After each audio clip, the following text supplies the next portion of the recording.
बिस्मिल्लाहिर्रहमानिर्रहीम। दरूद व सलाम मेरे इमामुल अंबिया, मेरे खातमुन नबिय्यीन, शफीउल मुज़निबीन, रहमतल लिल आलमीन, राहतल आशिकीन पर, यानी मुझ और तुम्हारे जैसे आशिकों की राहत पर दरूद व सलाम मेरे आका व मौला हज़रत मोहम्मद मुस्तफ़ा सल्लल्लाहु अलैहि वसल्लम या रसूल अल्लाह व सलाम या हबीब अल्लाह व सलाम या रसूल अल्लाह व सलाम या हबीब अल्लाह। ये बात है हुजूर से निस्बत की। निस्बत थी तो सिद्दीक़ अकबर की थी, निस्बत थी तो फारूक आजम की थी, निस्बत थी तो उस्मान गनी की थी,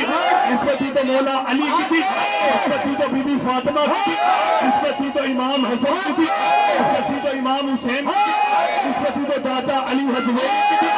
निस्बत थी तो मोइनुद्दीन चिश्ती अजमेर की थी, निस्बत थी तो ख्वाजा गुलाम फरीद की थी, निस्बत थी तो बाबा फरीद गंज शकर की थी, निस्बत थी तो ख्वाजा फकीर मोहम्मद की थी,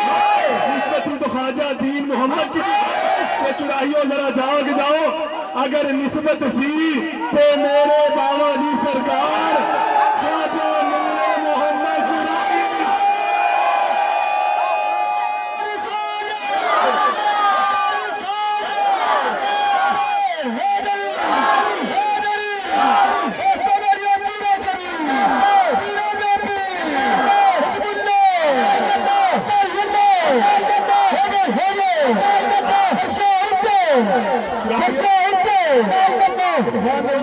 गल है ही सारी निस्बत दी, बस गल है ही सारी निस्बत दी है।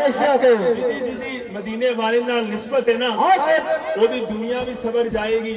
ओदी आखिरत भी सबर जाएगी। चुराइयो कुदरत दे करिश्मे चो एक मिसाल दे, sunlight falls on the planet earth, सूरज की रोशनी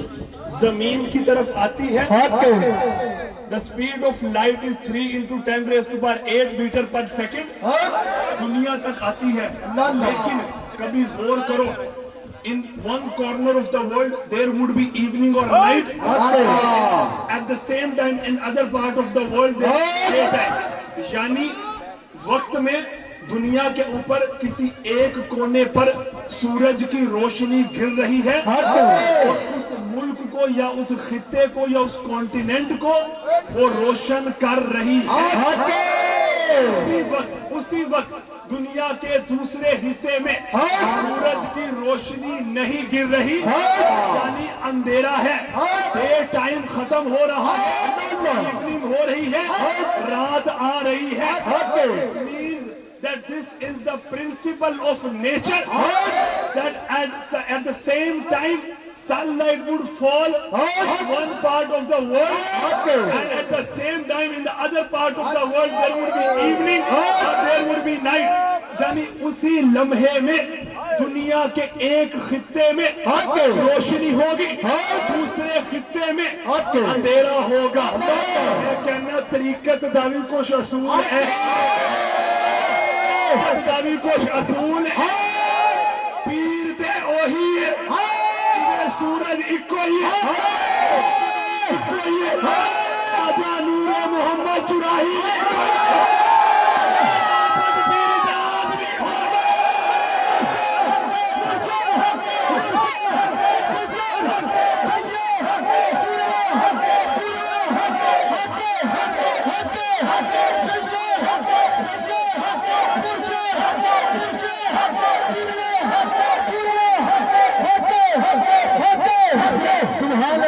डिफरेंस की है। The difference in sunlight, if you check the Google map पे चेक करो तो देखो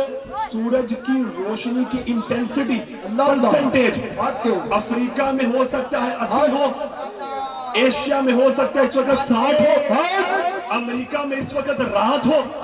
जब अगले दिन सूरज निकले इंटेंसिटी शायद वहां 30% हो, लेकिन सूरज तो वही है। आगे मुल्क चोई साहब सूरज तो वही है, लेकिन आगे मुल्का दा फर्क है। मैं क्या पीर तो वही है, अगो मुरीदा दा फर्क है।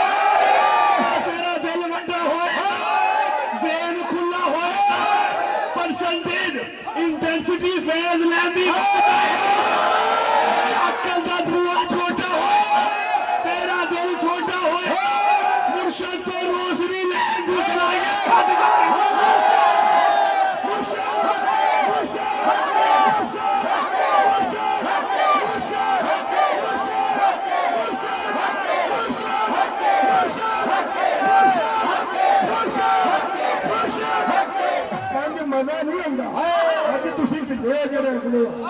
ਤੁਹਾਡੇ ਨਾਲ ਲੋਕ ਦੇ ਕਿਉਂਕਿ ਮੁਰਸ਼ਦ ਉੱਤੇ ਬੈਠੇ ਨੇ ਪਿੱਛੇ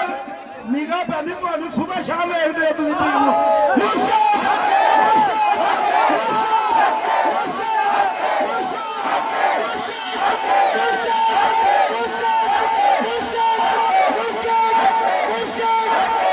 यानी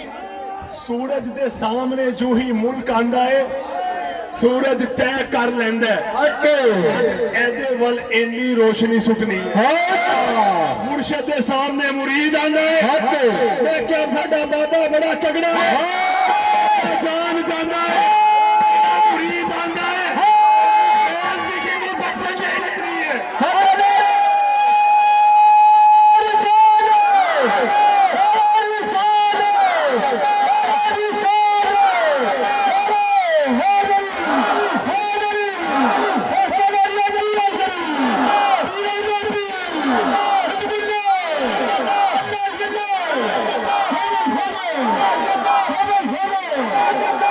गले वाल गौर ना करो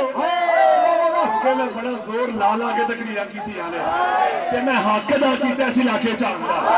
ठीक है अल्लाह नू जान देनी मैं हक अदा किया कि असीं जदों इत्थों जाइए तुसीं याद करो वाकई कोई पीर है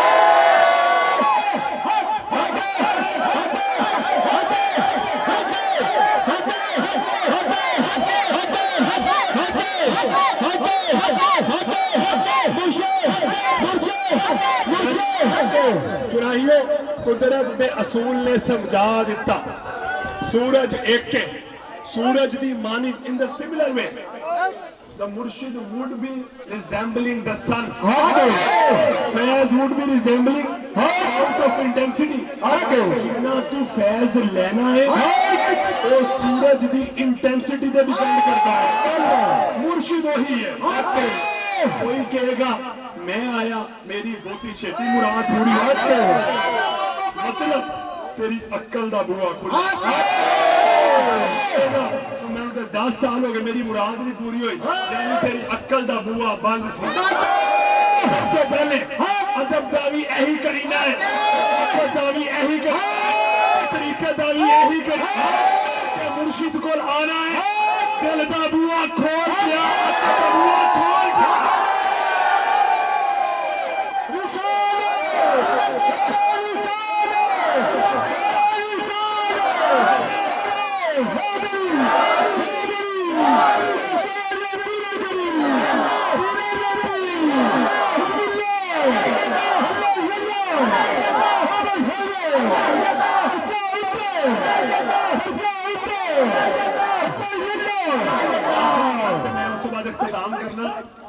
मेरे दोस्तों लैला बीमार हो गई लैला बीमार हो गई उन आशिका वास्ते गल है लैला बीमार हो गई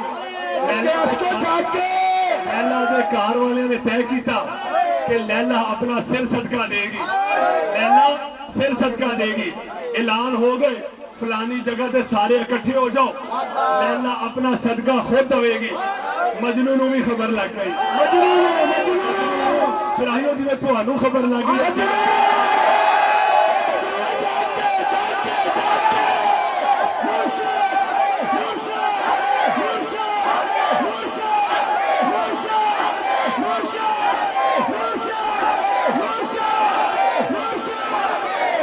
बीमार हो गई जाग के चुराइयो जाग के तुसीं बीमार होंदे फिर असीं साल बाद तुहानू ठीक करना लैला बीमार होगी ऐलान हो गया कि लैला अपना सिर सदका देगी फलानी जगह ते इकट्ठे हो जाओ मजनू नू भी खबर मिल गई मजनू भी उत्थे आ गया लैला ने सदका देना शुरू किया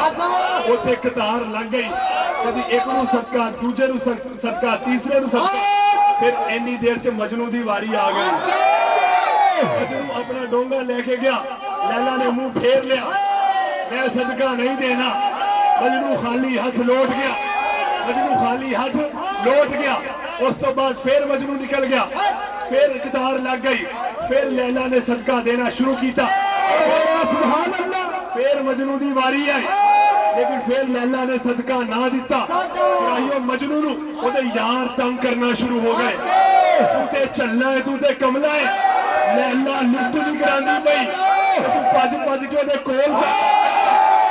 लैला जिवें मुरीदो तुहानू ताना नहीं मारदे ते तेरी मुराद पूरी नहीं हुंदी पई ते बनिए की लैन जाना है मजनू नू भी ताना पिया लेकिन मजनू दा नजरिया बड़ा कामिल सी मजनू दी सोच बड़ी मजनू ने क्या तुसी मेरे यार दी अदा नू नहीं पहचाना तुसी मेरी लैला दी अदा नू नहीं सदका इस वजह तू मैनू नहीं दे पाई चाहती है कि मजनू तू बार बार आए तेनू वेखो मैनू वेखे